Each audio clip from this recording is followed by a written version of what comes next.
여성분과 남성분의 사랑니 발치 시의 차이를 물어보셨는데요. 보통 사랑니를 발치하고 통증이 올 때가 어떤 경우가 많냐면 많이 부을 경우가 많습니다.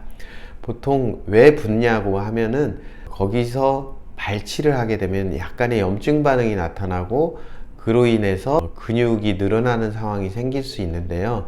보통 여자분들은 근육이 좀 적기 때문에 남자분에 비해서 상대적으로 잘 붓습니다. 심지어는 부은 게 심하게 부었다 내리면 약간의 멍이 들기도 합니다. 반면에 남자분들은 뼈가 단단하셔서 발치할 때는 힘들 수가 있는데 환자분도 힘들고 술자도 힘듭니다. 그러나 발치를 하고 나면 남자분들은 근육이 양이 많기 때문에 붓는 경우가 상대적으로 좀 적습니다. 그래서 그에 따른 통증도 좀 적은 경우가 있습니다. 그래서 이런 것들은 꼭 절대적인 건 아니고요. 역시 어떤 경우에 따라서 다른 양상을 보이지만 통계적으로는 여자분들이 조금 더 잘 붓게 되고 부으면 통증은 같이 동반이 되는 겁니다.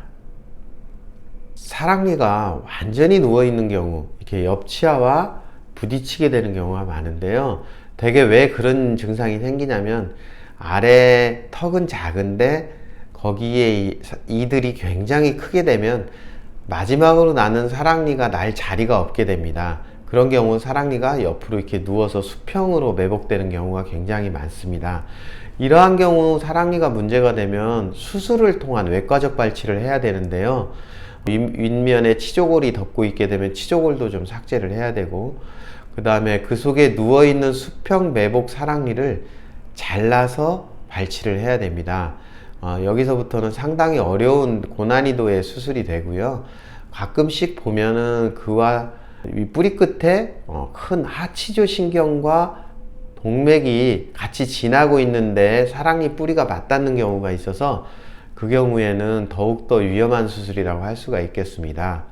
최근에는 사랑니 발치 기술도 많이 발달을 했고, 또 이러한 경우 CT 3차원 컴퓨터 단층 촬영이 있게 되면 굉장히 유용한데, 대부분의 치과에서 이러한 것들을 가지고 있어서 비교적 이러한 신경 손상의 우려가 적어지기는 했으나 그렇다고 아예 없는 것은 아니니까 굉장히 어려운 사랑니 같은 경우는 전문 의사와 따로 상의를 하시는 것이 중요하다고 할 수가 있겠습니다.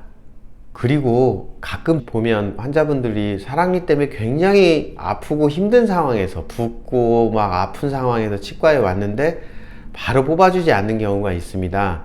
이러한 경우는 보통 너무 염증이 심해서 발치를 할 수 없는 경우에 해당할 수 있는데요.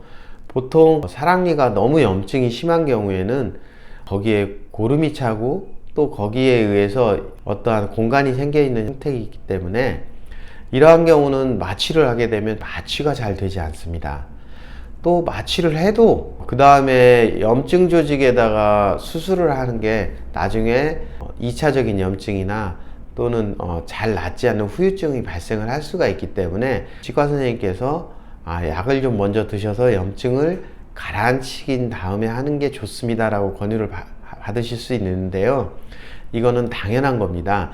그래서 보통 너무 염증이 심한 경우에는 투약을 먼저 해서 항생제나 진통소염제를 통해서 먼저 염증을 완화시켜서 상당히 괜찮아진 다음에 발치를 하는 경우가 많습니다.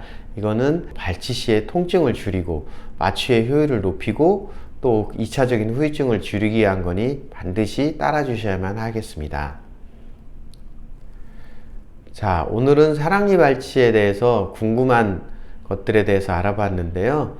사랑니 발치는 여러분들이 생각하시는 것보다 훨씬 더 고난이도의 수술이고요. 그 다음에 굉장히 전문적인 기술을 요합니다. 그래서 이러한 경우는 반드시 주치의 선생님과 상의를 하고 그 내용에 따르시는 것이 중요하다고 할 수가 있겠습니다.